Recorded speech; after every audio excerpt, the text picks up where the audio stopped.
Presiden Prabowo Subianto, dengan gestur khasnya yang tegas dan suara baritonnya yang selalu menggelegar, berdiri di podium Istana Negara sambil menatap lurus ke arah para menteri dan jurnalis yang sudah bersiap mencatat sejarah. Lalu tanpa basa-basi ia mengumumkan bahwa mulai hari ini, koruptor yang terbukti mencuri bahkan Rp1 pun dari negara akan langsung menghadapi hukuman mati. Pernyataan itu seperti ledakan dinamit di ruang konferensi yang biasanya penuh dengan suara batu pejabat dan gumaman wartawan. Sebab tak ada yang benar-benar menyangka bahwa janji kampanye yang dianggap sekadar retorika ternyata langsung diubah menjadi kebijakan tanpa basa-basi. Dalam hitungan menit, media sosial Indonesia meledak dengan berbagai reaksi, dari mereka yang bertepuk tangan penuh semangat layaknya menonton film aksi hingga yang langsung meratap karena sadar bahwa mereka mungkin sudah mencuri beberapa rupiah dalam bentuk anggaran fiktif, kwitansi palsu, atau marko perjalanan dinas yang tak pernah terjadi. Di sisi lain, beberapa pengamat hukum mendadak menjadi selebritas dadakan di berbagai stasiun televisi, mencoba menafsirkan apakah kebijakan ini memang sah secara konstitusi atau hanya sekadar gertakan politik yang akan hilang begitu gelombang euforia masyarakat mereda. Di dalam ruang sidang kabinet yang baru saja ditinggalkan Prabowo, beberapa menteri mulai saling pandang, ada yang menggenggam botol air mineral dengan tangan sedikit gemetar. Ada pula yang langsung membuka buku catatan anggaran mereka untuk mengecek apakah ada transaksi mencurigakan yang bisa menyeret mereka ke eksekusi regu tembak. Sementara itu, di sebuah kantor pemerintah di daerah, seorang bendahara proyek pembangunan gedung sekolah mendadak mengalami serangan jantung ringan setelah membaca berita di layar ponselnya, menyadari bahwa selama ini ia memang terbiasa menyisihkan beberapa juta rupiah untuk keperluan pribadi. Berbagai reaksi terus bermunculan, tetapi satu hal yang pasti, Indonesia baru saja memasuki babak baru dalam sejarah pemberantasan korupsi, dan tak ada yang benar-benar siap menghadapi konsekuensi dari kebijakan ekstrim ini.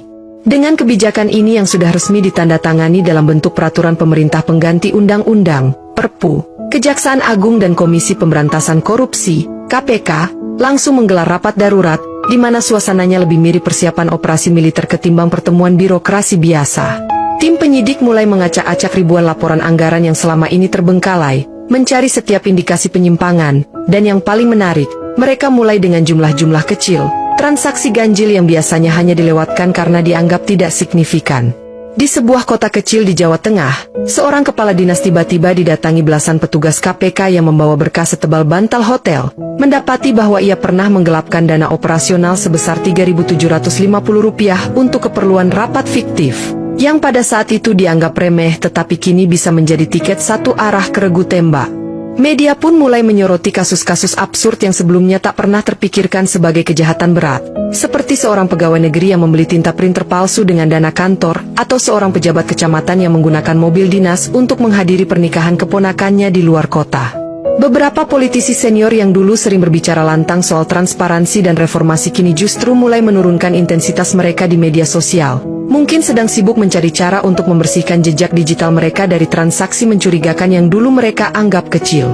Beberapa kepala daerah mulai mengeluarkan edaran darurat kepada bawahannya agar berhenti menerima amplop dari pihak manapun. Tetapi di saat yang sama, mereka juga panik mencari solusi bagaimana caranya agar bisa mempertahankan gaya hidup mereka yang sudah terlalu nyaman dengan sistem lama. Dengan kecepatan luar biasa, ratusan laporan mulai masuk ke KPK setiap harinya. Sebagian dari laporan itu berasal dari masyarakat yang selama ini geram terhadap pejabat di daerah mereka. Tetapi sebagian besar lainnya datang dari para birokrat sendiri, yang lebih memilih mengorbankan kolega mereka demi mengamankan diri sendiri.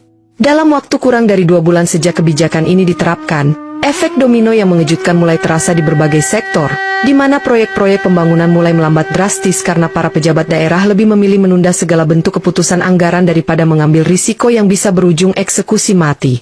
Di beberapa kementerian, para pejabat tingkat menengah yang biasanya begitu aktif menandatangani berbagai dokumen anggaran kini berubah menjadi sekelompok manusia super hati-hati yang membaca setiap baris laporan dengan kecemasan berlebihan, menyebabkan birokrasi yang sudah lambat menjadi lebih lambat lagi. Di salah satu kantor wali kota, seorang kepala bagian perencanaan proyek secara dramatis mengembalikan seluruh berkas yang berhubungan dengan pembangunan infrastruktur karena ia takut tanda tangannya bisa menjadi bukti kematian di kemudian hari.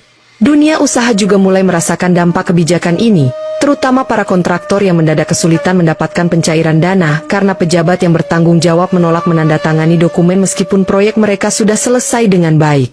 Seorang gubernur di salah satu provinsi di Sumatera bahkan mengajukan surat resmi kepada Presiden Prabowo, meminta agar diberikan panduan teknis yang lebih jelas mengenai batasan hukum korupsi skala kecil. Tetapi surat itu belum mendapat balasan karena istana sibuk menangani polemik yang lebih besar.